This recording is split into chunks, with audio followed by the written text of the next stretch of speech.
So Donald Trump, as everyone knows, is a friend to the working man and woman and child. Pretty soon coming to Florida, the working children. Yes. Um, so he actually did an event. This was after he got into office.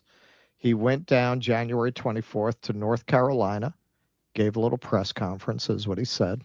I think we take it very personally because North Carolina was very unfairly treated, very, very unfairly treated. And it was obvious. It was too obvious.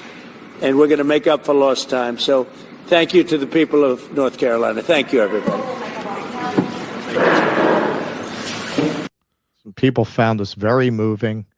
I think I've only admired, respected, and really liked this man bigly for the past 5 or 6 years. Now I think I actually love him. This hits hard. Thank you, POTUS. You sit down, Keaton. Yeah. Biden helped Ukraine over America. Left North Carolina with no help. He is going to be so appalled when he sees the damage, and it's cold. I hope he can expedite help.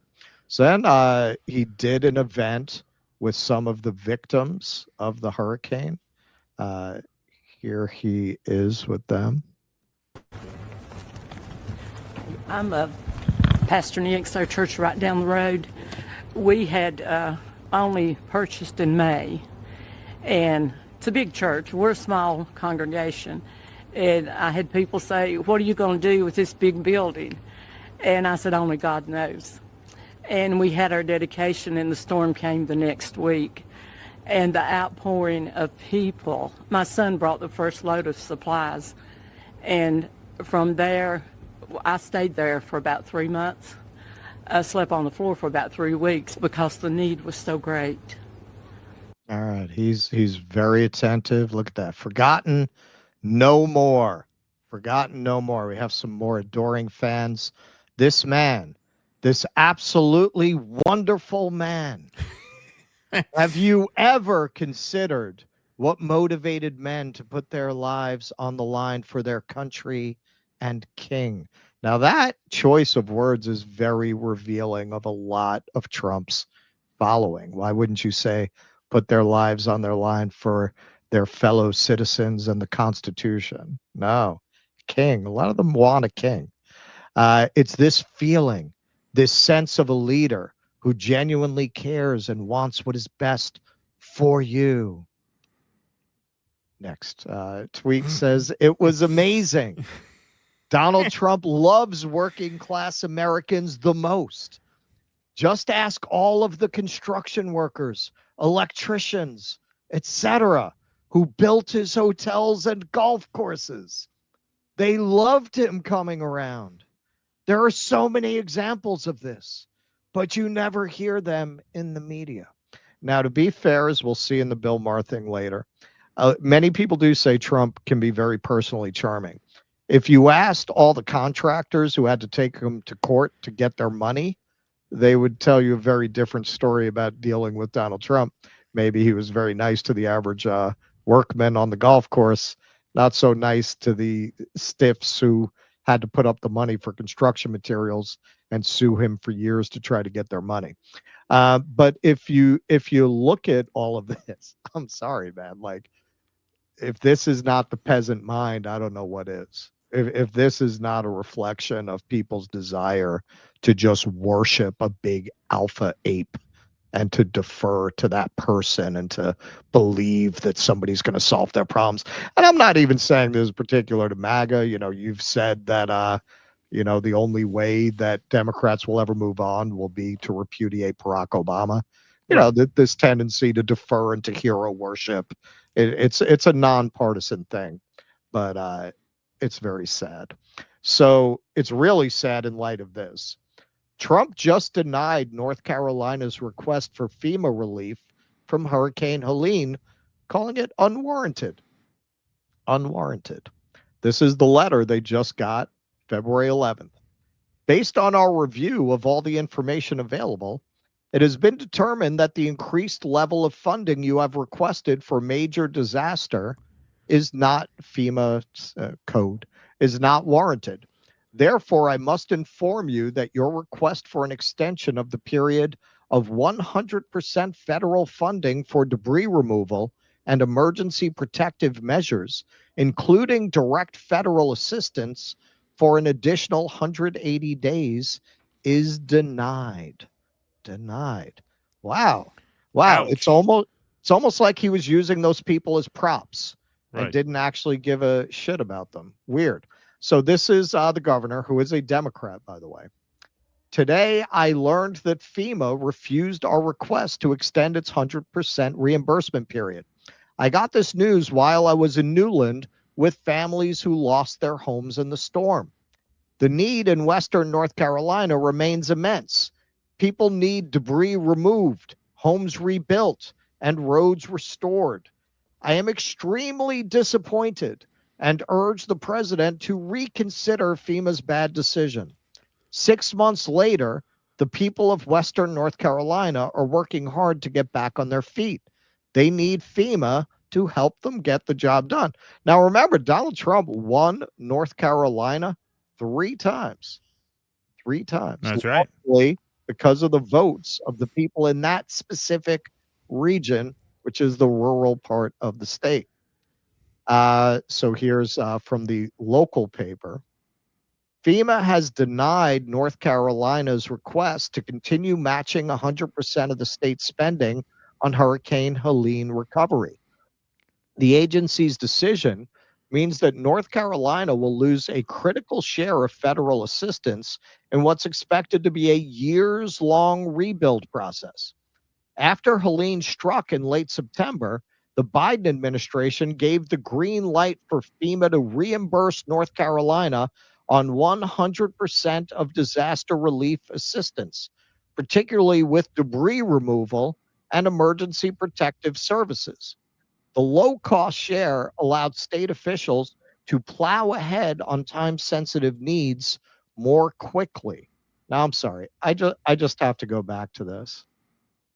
I don't want to hear ever again that the Democrats care about working people. President Trump just gave the people of Western North Carolina a giant microphone to tell their stories. He hugged them. He listened to them. He asked questions. Biden ignored us for 4 months. Now God knows, we are not fans of Joe Biden. But it is kind of amazing that all of this scorn was heaped onto Joe Biden, who actually did do something, or his people did. I don't think he really knew what was going on while he was in the White House, but somebody released funds for this disaster. All Trump did was a publicity stunt. I don't want to hear about, and again, we're not, that's not to say Biden was doing a bang up job, but, Trump really, this is emblematic of him. He does literally nothing for you. He does photo ops. That's about it. In December, FEMA also set the federal cost share for all other categories of assistance at 90%. But the 100% period for debris cleanup and other services was set to end after 6 months. Local and state officials have requested repeatedly that it be extended, preferably another 6 months, in order to speed up recovery from the deadliest hurricane in state history. But the agency, now under the authority of a president who has floated the idea of dismantling it altogether, will no longer shoulder full costs for that work. U.S. Rep. Chuck Edwards, the Republican congressman who represents Western North Carolina, told the Asheville Citizen-Times that an extension was unprecedented. You see, this is crazy talk. This is crazy talk to help these people out. Instead, I'm focusing on other ways I can make a tangible difference in helping the citizens of Western North Carolina recover more quickly. This includes continuing to assist survivors with FEMA casework and working with the administration to find additional avenues to alleviate the financial stress our communities and the state of North Carolina are facing. Wow. So anything but to tell them to restore that funding, I guess. I guess you're going to do photo ops. I guess he'll do photo ops like the boss. He'll do some photo ops. From lovable liberal and his old English sheepdog. I live in North Carolina. Trump won this state in large part because of rural voters in the western part of North Carolina.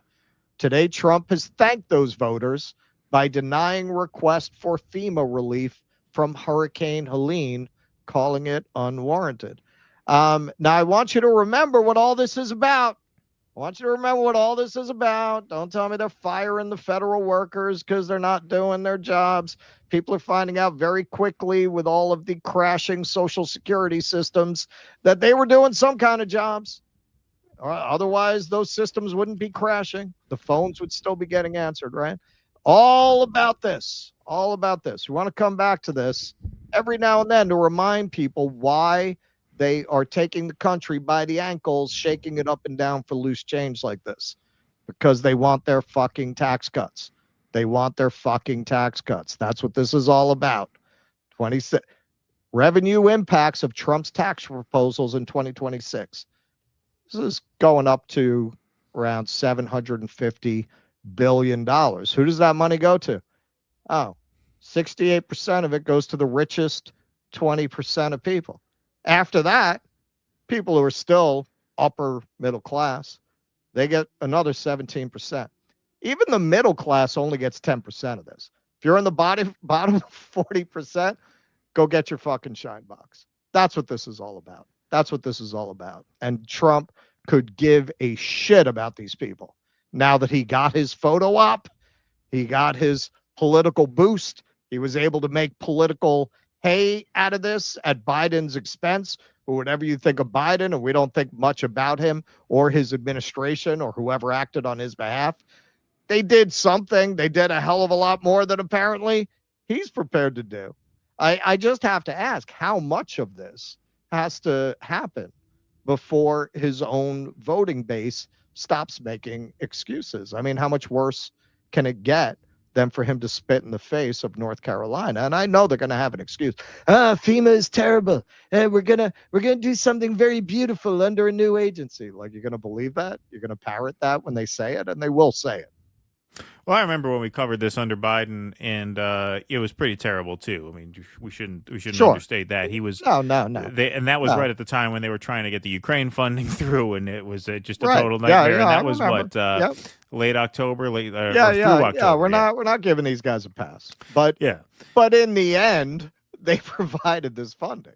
Well, no, this is, look, they just have a middle finger in the air. Notice you don't hear that much chest pounding about Doge anymore nowadays, right? You're not really hearing so much of that. Oh, look what we found this week. Look what we found this week. I think the Epstein stuff kind of woke people up to what a scam all of this bullshit was. The fact that we should have covered that this week. That was something. Some organization is suing the government for withholding Epstein information. Anyway, that's a tangent. The reason it reminded me of this is because that was kind of when the whole facade of Doge fell apart. Once you see you're being bullshitted in one direction, it's easier to see bullshit everywhere else. And yeah, This is obviously an example of that. This is why I say, look, ultimately, it's a theater of pain. I mean, it's a cult of death. It's a cult of suffering. I mean, that's really what MAGA is. It's an expression of suffering. That's what it's always been to a certain extent. Which is why I always had, more empathy on a whole for people who got sucked into that than like the Hillbots in 2016, just these very well-to-do wine moms, right? Right. But now you're 10 years into this, and it's pretty clear as day what contempt they have for their own people, just like Democrats have contempt for their own voters. I mean, this is the same thing. These are your voters out here. I guess you don't need them anymore. Unless you are planning on running in 2028, which Steve Bannon promises is going to happen somehow. I don't think that's going to happen because I think if he did run in 2028, he'd probably lose. And so I don't even think he'll try. But I guess this is what happens when you're a lame duck. And now the only thing you have to worry about is finishing the job that your bankrollers want you to, and that applies overseas with Greater Israel, and it applies here at home. Just austerity on top of austerity on top of austerity.